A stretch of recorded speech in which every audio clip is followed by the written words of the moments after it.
It's a special treat for me today to present the remarkable work of our students in the NEWS21 program and their faculty, all of whom are assembled here. And in that interest, I will turn it over to our wonderful Associate Director. Thanks. Dean. Welcome for all of you who are students and our first years that I see out there. We hope that you will consider NEWS21 next year, where you can, in your second year, apply for a fellowship.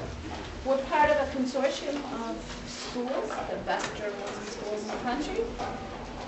We're funded by Carnegie and Knight, and we're very honored that they renewed the funding.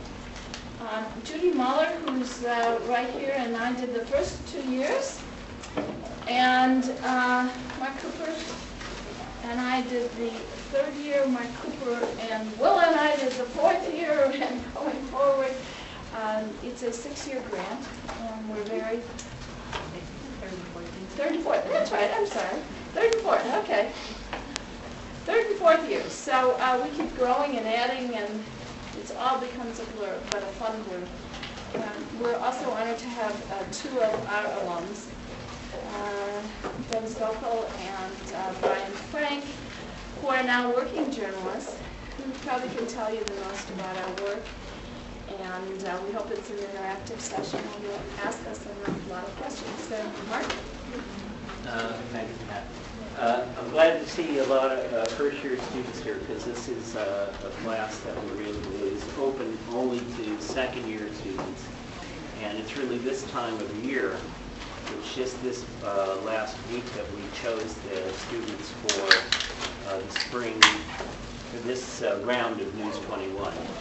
So I don't want to dwell on that other than maybe for 1 minute, just explain that process, and then we'll get into what we actually do for the first year students. The process is that sometime around October we do another orientation just like this, where we rope in you guys and try and recruit you to apply, and then a selection of 10 students are made, because it's limited to 10.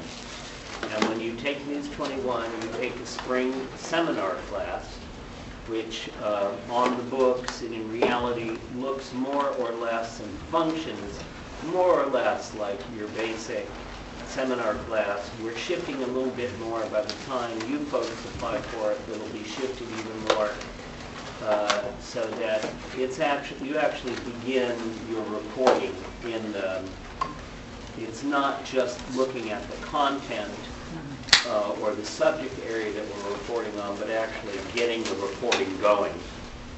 And then when you complete the spring seminar, the Monday after commencement, you get a 2-day break. Commencement's on Friday.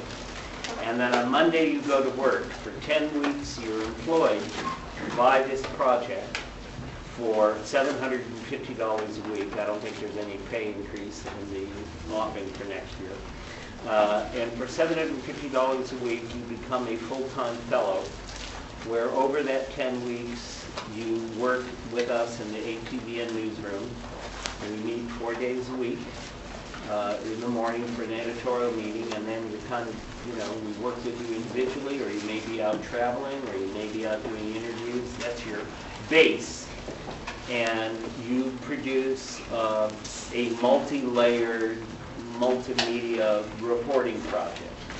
Different schools have different emphases, and I'm proud to say that, thanks to the tradition that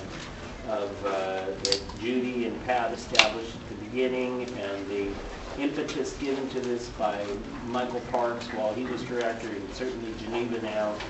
I have to say that I think USC distinguishes itself among the NEWS21 schools. It distinguishes itself for the quality of the reporting. I think we really put more emphasis, I'm not bragging too much, but I really think we put the emphasis on content. And we make it multimedia, and we use the multimedia tools that are available to enhance the reporting, but we're not bedazzled or entranced by the technology we use the technology to tell the story. We don't use the technology just to use it. Maybe it's because we don't know how, but that's a different issue. So hopefully with Robert around now, maybe we could just use the technology for its own sake. It was very reassuring today, I have to say. We were teaching some technology today, and I just need to say to our faculty, because I know some of you have concerns, it was very reassuring to hear from one of our web specialists. He said, don't you think we're teaching a little too much of the technology and we have to get him back into doing the journalism? And he's right, of course. So just wanted to tell you that. So brass tacks. This, for last year and for the next 2 years, the national conglomeration of NEWS21 schools, the deans has picked something called, Changing America, or America Changing. It's a very generic, very broad, very ambiguous topic. It has its origins, actually the deans wanted to call it something about demographics, but they thought that word was too clunky to get into a title, which I agree. So they said, oh, we're going to make it Changing America, which basically means you can do anything you want. So what we did was we picked a regional focus this year of, we called it Southwestern Shifts. And it wasn't strictly demographic. Look, demographics got to do with people, right? So basically, we looked at shifting trends or change or transformation in the Southwest. And then each one of our students took on different projects. Deb, who will talk to you, took on the project of looking at the rise of evangelical churches in the Central American community here in Los Angeles. Brian took on the story of what some people call a paper genocide. Might be overstated, but it is the story of as Indian tribes that are casino tribes, as they get wealthier and wealthier, they begin to purge and throw people out of the tribe because the fewer people there are, the farther the money goes around. So all I'm going to do is show you the page that we did, and I'm going to turn it over to the folks who actually built it. As soon as I figure out how to navigate. This is the national website, and they are featuring, the project is over in a sense. There's nothing being really reproduced right now, but the website remains live, and a rotation of stories from the different schools are being featured periodically on the front page. And then all the schools down here, of course, that participate have their own website.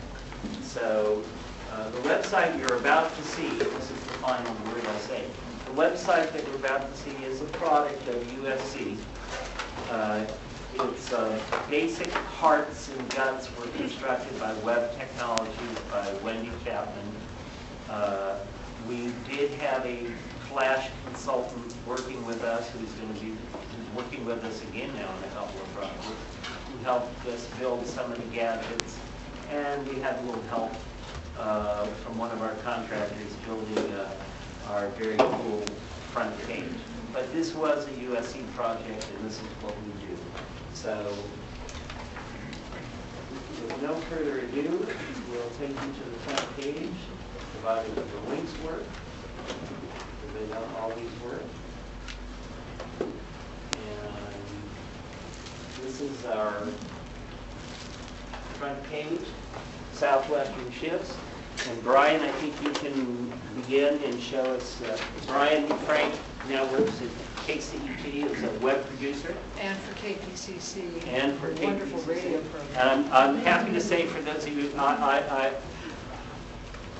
I do think that folks who go through NEWS21 have a leg up in finding employment, and they do.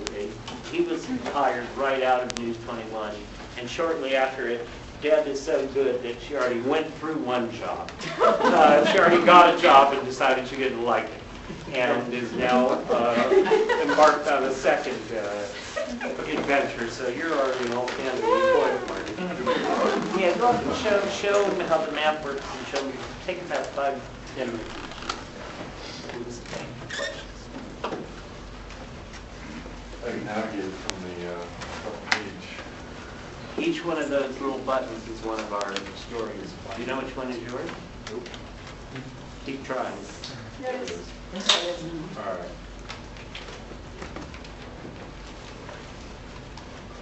So basically, I happened on this story on accident. I wanted to do something about Indian country, and I was curious about how they might be tapping into new media. I'm also kind of, I guess, a technophile or something. But I found these blogs being written by really, disenfranchised tribal members. And I found this, the blog of the Shanga band. And they were basically, it was just a list of stories about people who had been kicked out of their tribes. That's how I landed on the story, and found out later that Marc had actually covered some of it too. So I was kind of updating and trying to take a deeper look into what's going on. So basically, I don't know, I'll just walk you through it. I guess I have a couple of videos to start it.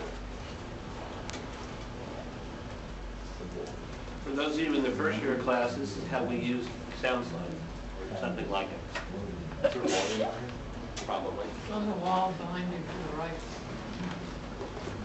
And on the studio stuff,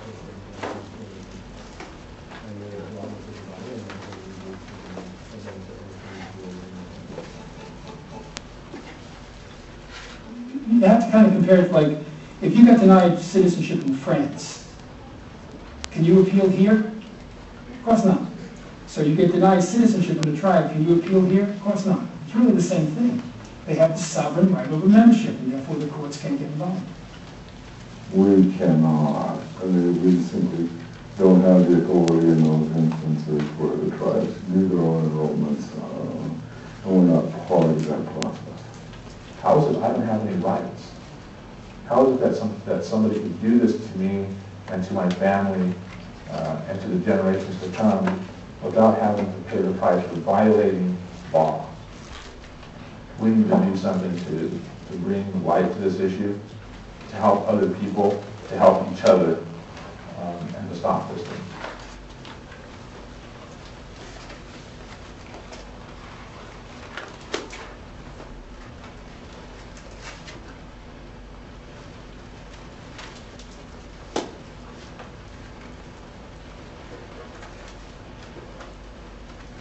So the way I kind of conceived this was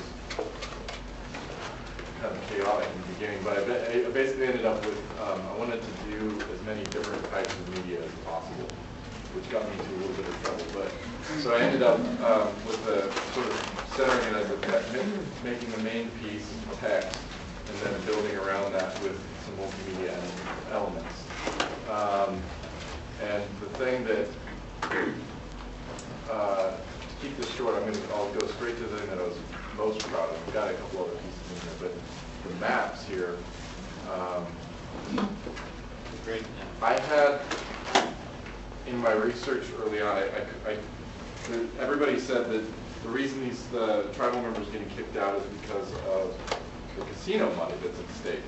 The tribes have a huge amount of money. They're making. Some of them are making. They get these per capita checks. They're making upwards of $25,000 a month per person, and they're not doing, just for being a member. So if you disenroll or you kick out some of the members, the people who are left get more. That's the idea. So this has been happening all across California, and it's when you talk to academics, when you talk to tribal members, it's a very sticky issue because nobody can really say with 100% certainty that it is because of the casino money. So I wanted to like, I couldn't find anything that really compared when did the casinos start and when did the disenrollment start happening. So I started making calls and getting whatever data I could, and I decided the best way to illustrate that development was through an animated map. Well, we couldn't animate it, so what I did was we had, I just created a clickable timeline. So what you do is, in 1988, there were a number of like, you couldn't, I have to go back and read my own story, but the Indian Gaming Regulatory Act was the first time that casino gambling was, like Vegas style gambling was legal in the state.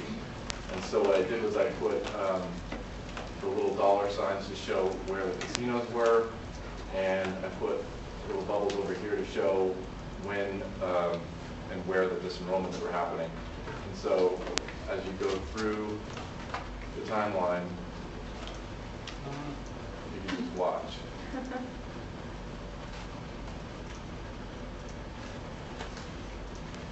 2001, 2002.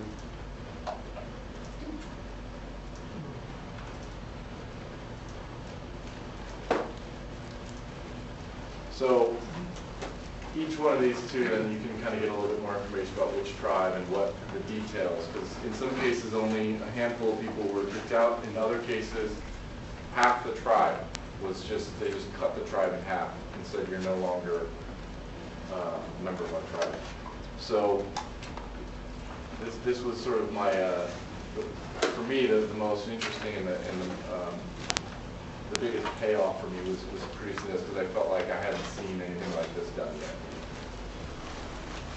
And then just to show you, I pulled some of the interviews I did out as standalone, just extras, kind of like you have on a DVD or something. But the main stories were here. I had a text piece and a slideshow. Let that slideshow run for a minute. Okay. Not the whole thing. Okay, I'm about to do a song, welcome song. This is exactly like the slideshows we're building in first in Homeland.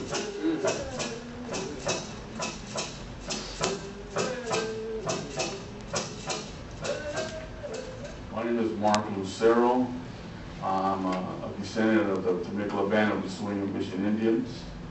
I am the great-great-grandson of Paulina Hunter, a true Pechanga Indian. Although my family were enrolled members of the Pechanga tribe, I and my two sisters were caught up in a moratorium, an ongoing illegal moratorium, which denies you for membership.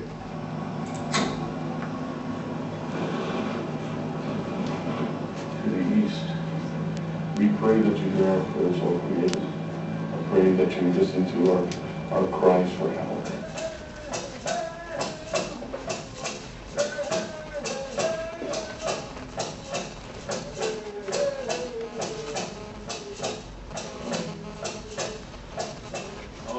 Raised in East LA.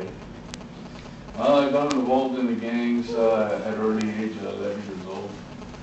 The tattoo that I have here is, it's real famous, this cross with the 3 dots on top. And what it represents that you are officially a member of a gang.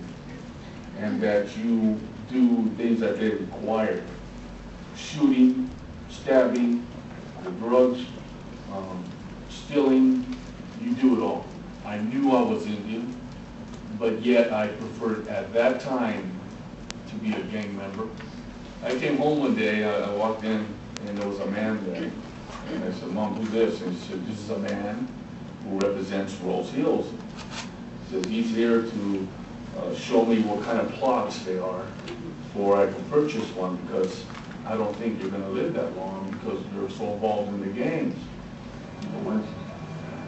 I pray to the courts that you look after us once again, and I pray to...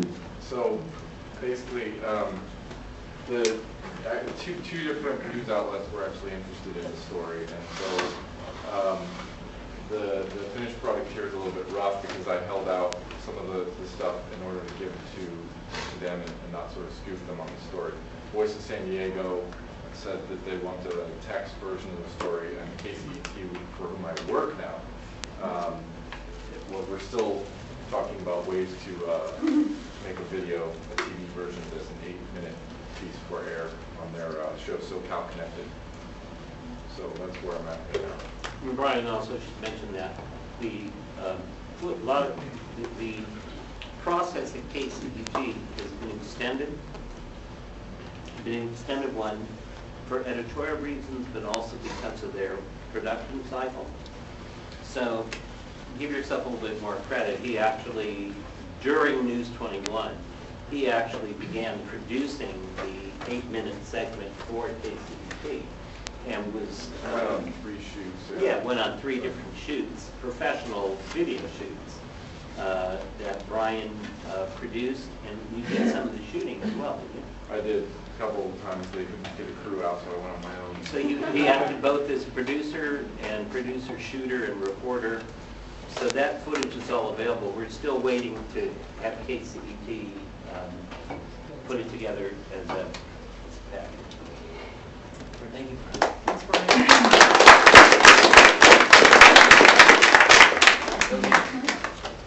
While Deb goes up, I will say that the job that Brian has, the bosses at KCET were so impressed with his work that led to him being offered the job.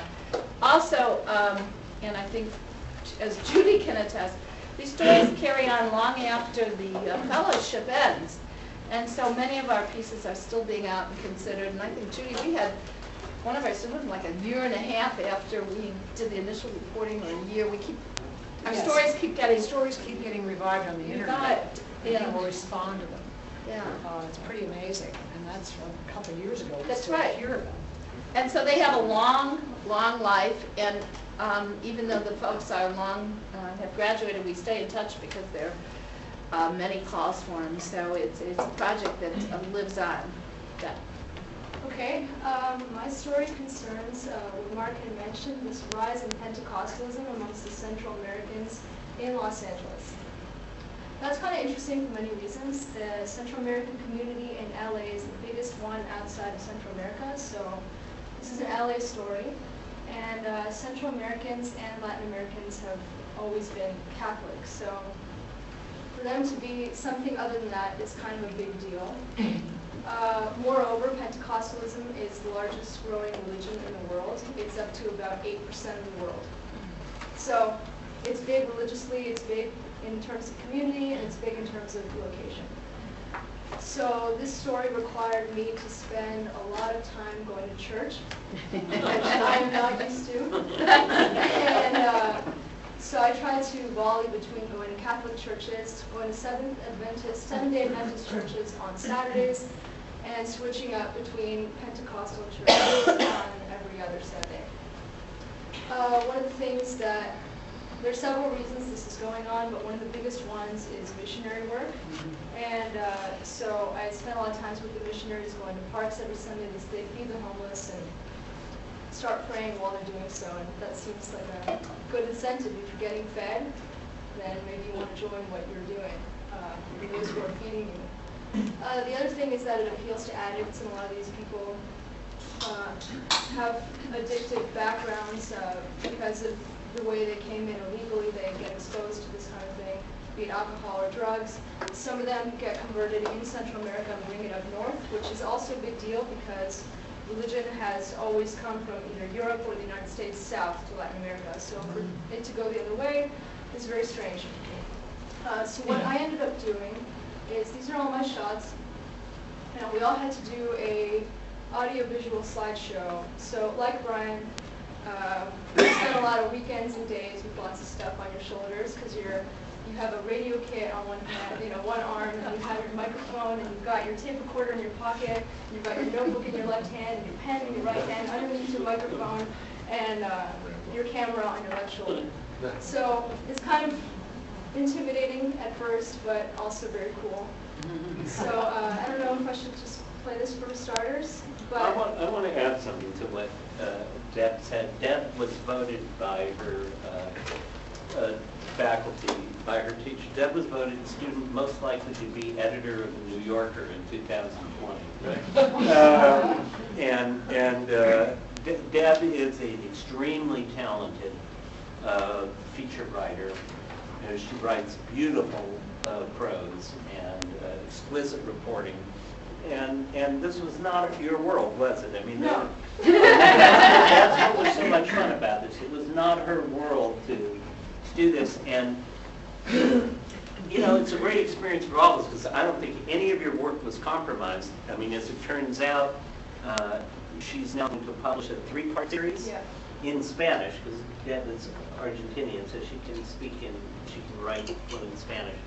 Deb is going to published a 3-part series on this work in La Opinión, the largest Spanish language paper here in Los Angeles.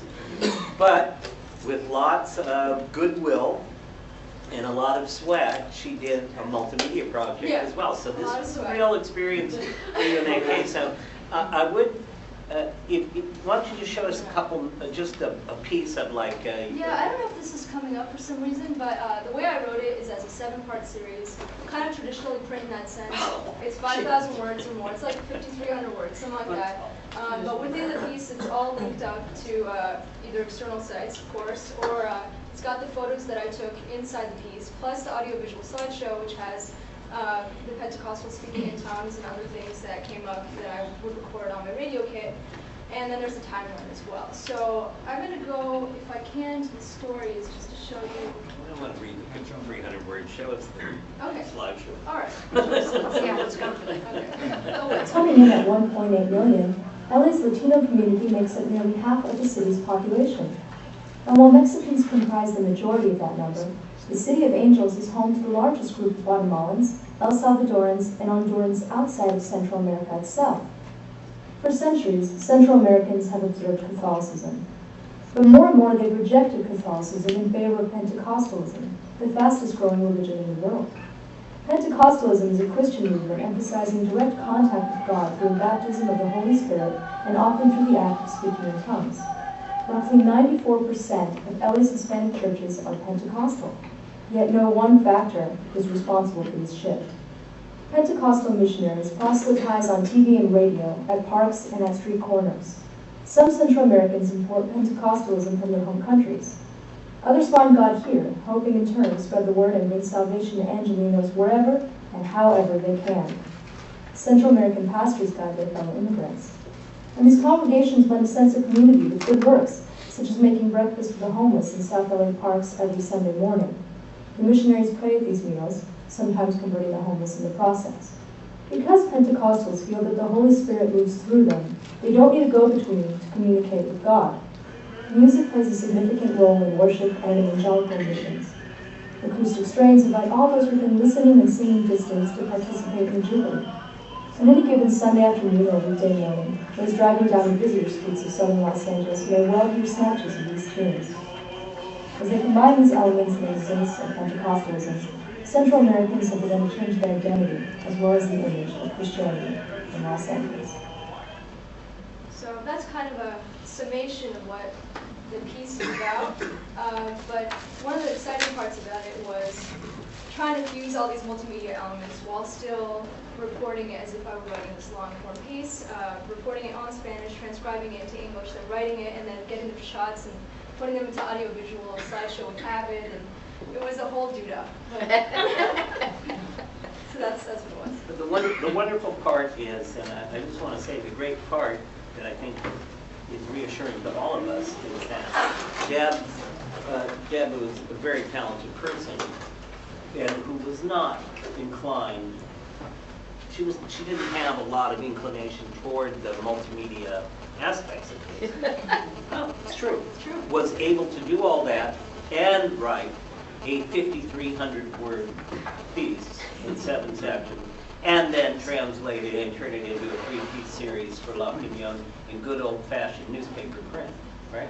So it's the whole Monty. So just say that.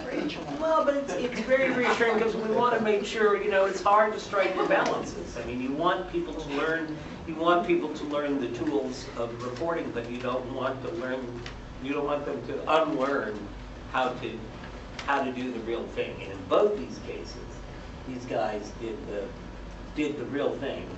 And I think we can honestly live up to our propaganda and say that the multimedia tools enhanced their stories. It didn't retard them, and it didn't block the real journalism. It enriched them, I think. I think so. And one last thing that I would have to say was really cool about this whole experience was that at the stage that most of us would be in here, we don't really get the privilege to report a story for 3 to 9 months. Right. That's kind of a big deal. And if you're working in a place, you probably don't have the gravitas to be able to do that, and the funds and the means to do it. So if you got a shot to spend that much time on one story, you're going to have more fun. You're probably going to have a better story because you're going to have, you're going to get to approach it in depth. So. Well, we just thought the New Yorker is still around for your editorship. I wanted to. I've got a. I want to add one thing about Deb's work. Deb, talk just a second about the kind of reporting. In order to get this story, she had to gain the self-confidence of the people in the community. And so that when you use the time, the 6 to 9 months, it also meant that you were attending, not only just going to a lot of services, you were meeting people, you were identifying sources. Every weekend you were working, right? Yeah, every weekend. And one of the things that was toughest about it was, on one hand, Pentecostal is like any evangelical denomination or movement. They're going to be super friendly because they want you to be one of them. And that's really good, so they're going to want to talk to you, but you also have to strike a balance. I'm not Pentecostal, and I don't know much, or didn't know much about it. So I was coming at it from sort of whatever I had received in a preconceived way through society, and a lot of times society hasn't been kind to that kind of thing. So it was hard to make sure that I wasn't insulting them, for them to make sure that whatever I wanted to know was because I just wanted to know and not to screw them over. But the other angle is that the Catholic Church has been really wary in the past few years of any publicity because of the sex scandals. So the Archdiocese was kind of a nightmare to get in touch with. It took like 3 months. But I ended up talking to them, and it was worth it. So that time also afforded me the ability to hound them endlessly. I've got a doctor's appointment, so I want to spend 2 minutes just to highlight a couple of things. I want to turn over the question and answer period to the students and to Pat and to Willa. But I just wanted to highlight a couple of other things that were produced. One of our students and fellows, Jean Young, I think did a very innovative job. She did a story on the Asian face of Las Vegas, which was very visually compelling, and had 5 or 6 stories attached to it. As you see, a couple of charts, an interactive map, several videos, and portions of her work were published in the Las Vegas Sun. And what I think is so extraordinary for us, where I think something we can be very proud of, is the fact that a student reporter from Los Angeles was able to write something about Las Vegas that the Las Vegas newspaper felt compelled to run because they had not covered it as well as she had. So that's a real mark. You can't. This is another one I wanted to. This is another story I wanted to point out that somehow I can't get to. Oh, there it is, Max. This is a story that, again, I wish Max were here, but unfortunately, Max graduated from NEWS21 and immediately got a job. So he's actually working today. He's a full-time reporter for one of the LA Times community newspapers, the one in Glendale. But Max was a student who I had for a couple of years who was very insecure about this stuff when he came into it. He really was somewhat intimidated. I'm not saying anything that I wouldn't say in front of him. He was intimidated, and he got so deep into this story that you couldn't extricate him. You needed a carbon tip drill to pull him out of it. And he went to Fresno and San Diego and produced this very multi-layered report on the crisis inside California labor, and specifically in the largest union, the service employees. You can see he has several different aspects to the story, several blog posts, and in an audio piece. And when I last, it's taken a while. I'm not sure what the problem is, but as of last week, this stuff just takes a while. These stories were still in preparation. We're still going to appear in the Voice of San Diego. So we were able to, and again, these were the stories that he sold to the Voice of San Diego were local San Diego stories. So we had a student from Los Angeles who was able to, in a sense, parachute in and do the reporting that even those local reporters couldn't do. So I'm going to turn it over to Pat and Willa, who can, and these great students, and thank you very much. Thank you, guys. Terrific persons. One of the things that I think is pretty wonderful about NEWS21 is that when students come in, they have sort of orientation to one medium over another. Brian might be an exception because we were doing everything, but many people came in either as print. We had one person this summer that was more television oriented, another person who was more radio oriented, and they could use this experience to produce really good content in whatever medium they.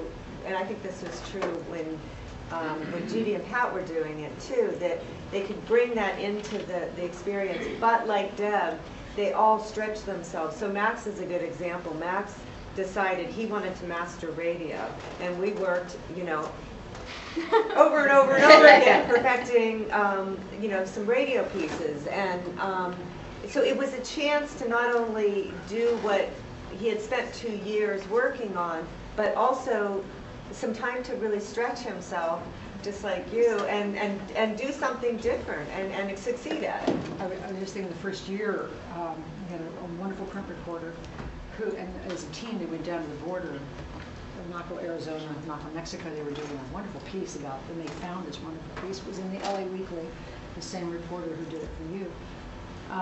And he called me, they were down there on a weekend, and he says, I just don't understand this television thing. They're out there shooting B-roll, lots of B-roll. Don't we have enough B-roll? I want to get back to writing, and it was just so funny because they were all forced to go into each other's worlds, which was just a wonderful thing. So.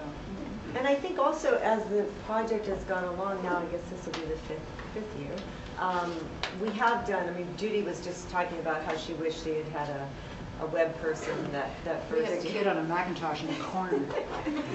And so we've been able to experiment with doing more sophisticated things, but every year I think it's going to get better, and every year we have access to equipment that we didn't have other years. So it is really a time. I think there are times when maybe everyone gets a little too stretched, as I think journalists are doing these days with all the emphasis on different things. And I think there were times when people said, I just can't think about all these different kinds of elements. And that was fine, because that was a way to then sort of regroup and say, okay, I need to focus on this and the other things will come. But the fact that, Deb was taking all this different equipment to the churches, and we had other people doing that, meant that they had a lot of choices about things that they could do when they got down to producing. Do you have some questions for us? Yeah. Do you ever run into issues with taking pictures or having people object to pictures in the churches? Yeah, and I always stopped, of course, because I didn't want to be disrespectful at all. And it ended up being a church-specific thing. The Pentecostal ones were all about that. They actually filmed their services, and then they they broadcast them on TV. So they're all about that. And more publicity for them means more people, which brings them closer to heaven. But the Catholic churches were a little bit more reluctant to do so. So how did you work around that? Or? Well, I mean, I stopped. So, and the other thing is, it helped me because it wasn't as integral to the story. But even had it been integral to the story, it's not worth it. I mean, it's rude. So. But you were there so much. Yeah. I mean, after a while, it's not just going in and leaving one time. You spent all that time. You went to some services before you brought in cameras, didn't you? Yeah, yeah. Kind of like a recon. Yeah. Other questions? Yeah, Bryce. This is off at the side, but it comes out of a comment made of the faculty. Did you get to work at all or see the work of the other students in the other universities in this program? Oh, it's all posted up there. But you did watch it. What I'm wondering is, do you feel our students were superior, equal, or deficient as compared to students? Well, I'll ask the students. What do you think? You know what some of the other schools posted, and Brian and. I didn't watch a lot of it. I saw there was one school that I admired. I can't even remember which school it was, but they did a lot of heavy photo slideshows and galleries and a lot of visuals.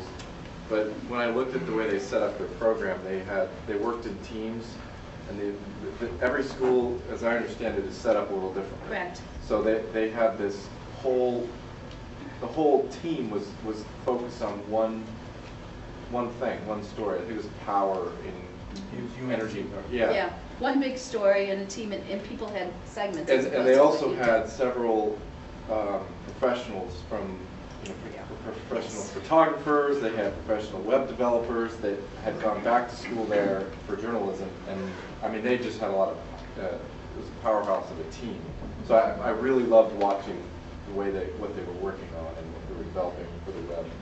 I thought our I thought our journalism was hands down beat everybody by the sheer number and the depth, because we really did push for the journalism first. And every student reported as very complex stories. So we had a number of complex stories as opposed to the one big one was the approach we chose. Debbie, do you remember? I found that to be a good thing too. I mean, I think that there were some schools that did a really, really nice job. The UNC one I thought was nice. Columbia's was nice. But I thought that this was pretty organized. I liked the layout. I liked that there was a lot of emphasis in plugging away at your story and just really focusing and making sure that it adhered to that umbrella idea, but was still true to your own story. So I liked that. It was teamwork, but still very much, something that created a whole as opposed to one big whole moving it in sync, and I liked that. So this answer comes to you after a thorough and objective review. Yeah. Yes. I do have one addition. I'm going to be joining NEWS21 this summer, and someone from Berkeley has offered to buy me a beer because we kicked their butts. So that means something. Yeah. Yeah. Where does beer? Yes. Is there a theme selected for this summer yet? Well, what has happened, the first few years, they changed every year. And last year, they decided that it would be ongoing. So it's this broad changing America. And so we're going to look for this coming year in 2010 at the economic challenges facing California and the impact of the economy. And we're going to look at the poorest areas in California, which rival the poorest in the country. And while we don't know, will we be at a recovery by next spring or next summer? And the predictions are, even if the country is recovering, these very poor areas won't be. And so we're going to go into those. But it's going to continue for this coming year and the year after with changing America, which sort of allows us to do just about anything. You know what? Before I get you, Sandy, you also had a question. I'm sorry. That's okay. Yeah. Thank you. Those were really tremendous. I just wonder if you have any insights on how to avoid. I think the problem, when you are doing all these different forms, is how are you a jack of all trades and a master of none? And do you feel like it's possible to be a master of all trades, or Do you want to go for it? Yeah, that's a great, I thought about that a lot. I think we differ on opinion. I mean, I think NEWS21 is the ultimate expression of this program, and that you're exposed to so many different media, and you can specialize, I think, still in this program. But I kind of, you're asking right. I tried to do everything, and I think that in a sense, yeah, I'm definitely not. I'm a master of none, and maybe not even a jack of all trades yet. But it takes a long time. If you're, I mean, there's only so much time in the day. There's only so much time you can devote to each craft. And photography is a craft, video is a craft, writing is a craft, web development, web design, Flash, all of that stuff in itself can be an entire career. And so I'm never going to be as good as someone who just sits at the computer all day and does Flash, or goes out every single day and takes pictures. So the learning curve is a lot longer. I still think, you know, I'm going to be living this program for a long time, because it was like, it kick-started me, and now I know that I've got all of these threads, all these avenues to follow: photography, video, and web, and I'm still trying to manage them all. And I just see it as it's slow progress, but I see progress. My photography is getting better, everything's getting a little bit better, and I get to do a little bit of everything in my current job. So I'm very happy with this path, as challenging as it is. He's soft-pedaling the degree to which he kick-started everybody else's websites while he was here, and then on to and other things. Yes.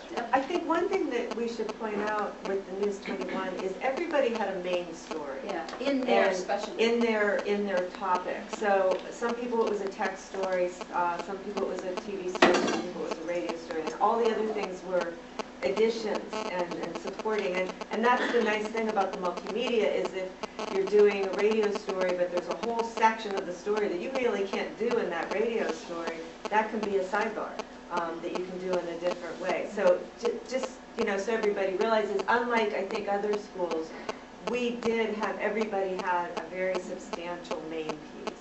And the main piece was their choice. Deb was a print lady who wanted her main piece to be print, and that was terrific. But we also encouraged the multimedia aspects, and she found that the pictures and some of the audio enhanced her reporting, but it certainly didn't detract from the big piece. I was just going to say really quickly about that whole jack of trades phenomenon. I think it boils down a lot to approach.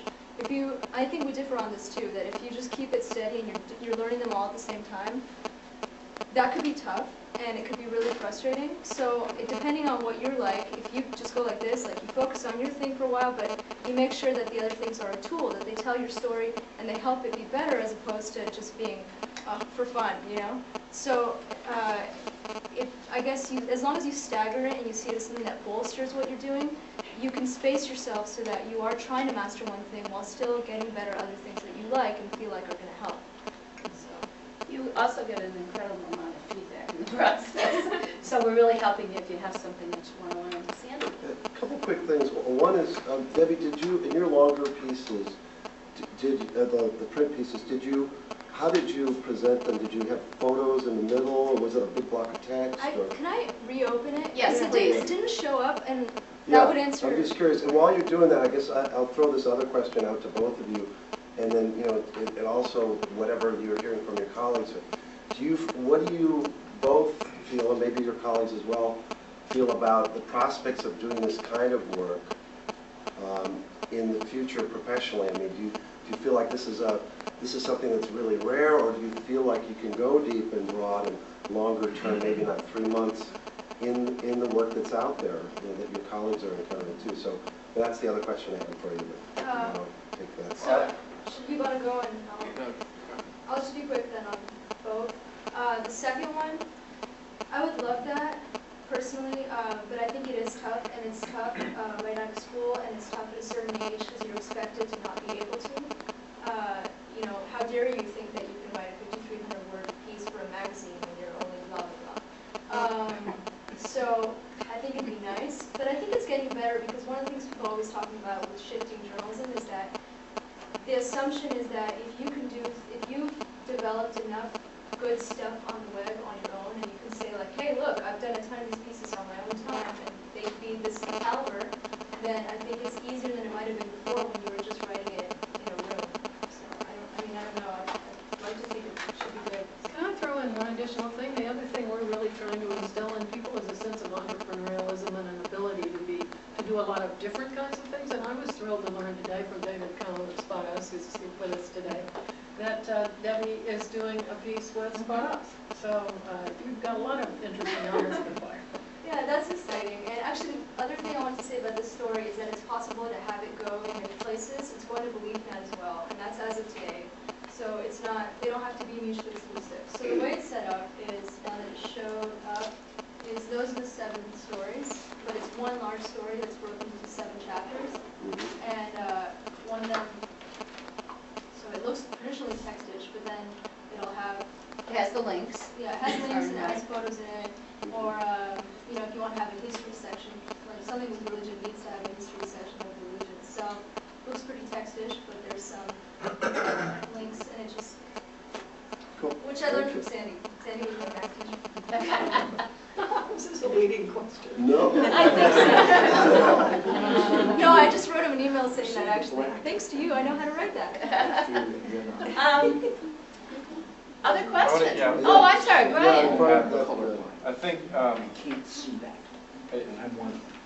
in some ways this program is ahead of the game because I'm at KCET right now, and it's not exactly a major news operation, but they're just trying to get the reporters to go to while they're out in the field to take a couple extra photographs to kind of build this out. I mean, not many people are expected to or maybe given the freedom to do all of this from what I've seen. I think what USC is preparing us for something that's not going to be here for maybe 5 years or 10 years. I don't know when it's going to come. But the other way of looking at it is job security.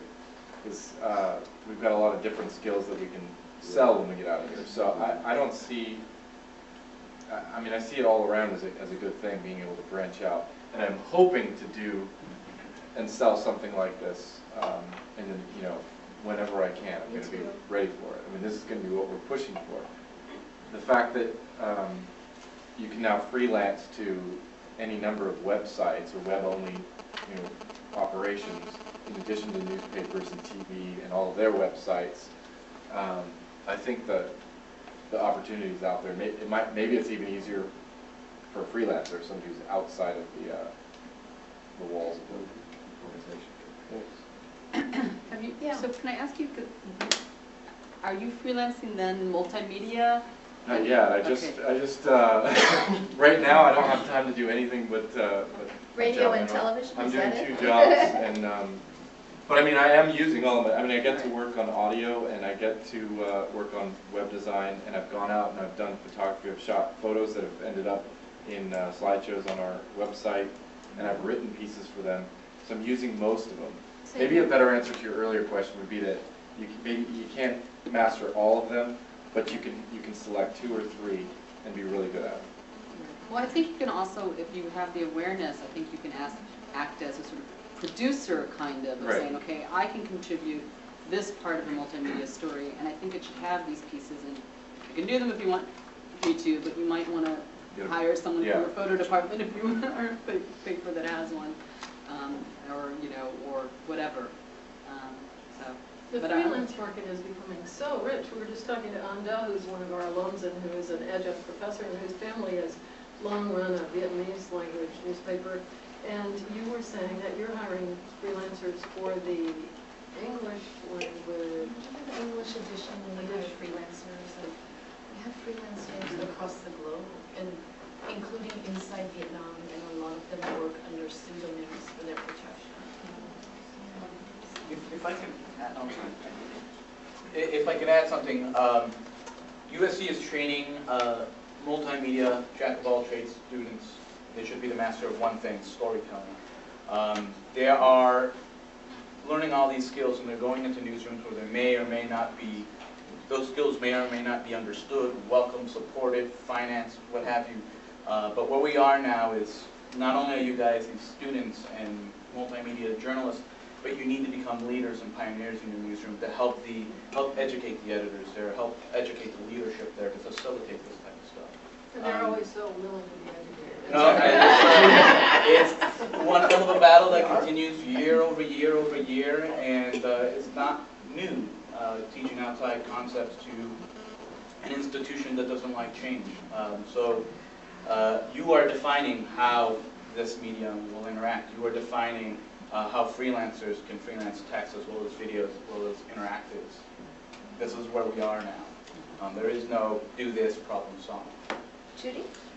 Well, I just want to say something more about Brian. I mean, I hired him to work on my radio show, and one of his talents, he would not talk about himself, but is what really solid journalism is about. We call him our archive archaeologist, and he goes into our archives each week. We have a whole section about past speakers and what they said on a certain subject, and he goes through this massive amount of material and has figured out how to call up just the right stuff. And when he sends me bites with great context around them, so that I can pick that up and write it in a half hour because of the work he's done.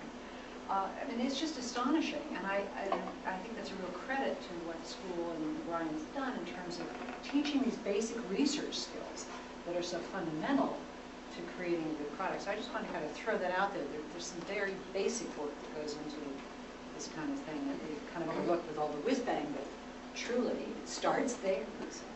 Larry? Can I ask a nuts and bolts question? If you go into a union shop, or I don't know, is KCET union? Do you run into union rules? For example, you said you went out on your own with a camera. Does that cause problems? Yeah, actually it's going to be interesting to see what happens if they'll use my stuff or if they'll be able to get around that. But they have a rule where if it's for TV, it has to be a union crew. If it's for the web, then anybody can shoot it. So we were doing like little video web updates during the fires that I shot. Actually, so I have done video. we shot these videos and edited them and put them up on the web during the fires. And that was okay because it wasn't for TV. So I don't know yet. Yeah. But Judy, it's a real concern though, because professional cameramen are very good. Yeah. And it makes a huge difference in the quality of the product. And I would really hate to see them lose their power in this area. I mean, it makes such a tremendous difference. We're training a lot of those as well. Good. Yes, it's one reason we don't want them to lose their power. Yeah, it's I'm real clear about that one. I think it's wonderful that we can go out and shoot for the web, but the networks are now training producers to go out with good video cameras, and the cameramen are beginning to get very interested. Please join me. We could continue this discussion for a long time, and several folks will stay around. But join me in thanking Deb and Brian. And I hope that all of you who are students now will return after you graduate and return to some of the directors' forums. Thank you. Thanks, Deb and Brian. Thank you.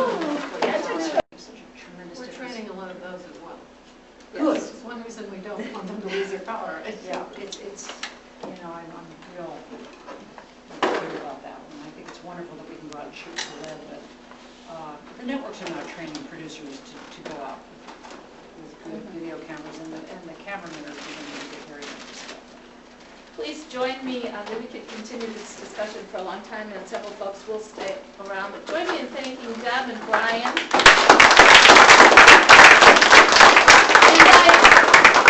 I hope that all of you who are students now will return after you graduate and return to some of the directors' forums. Thank you.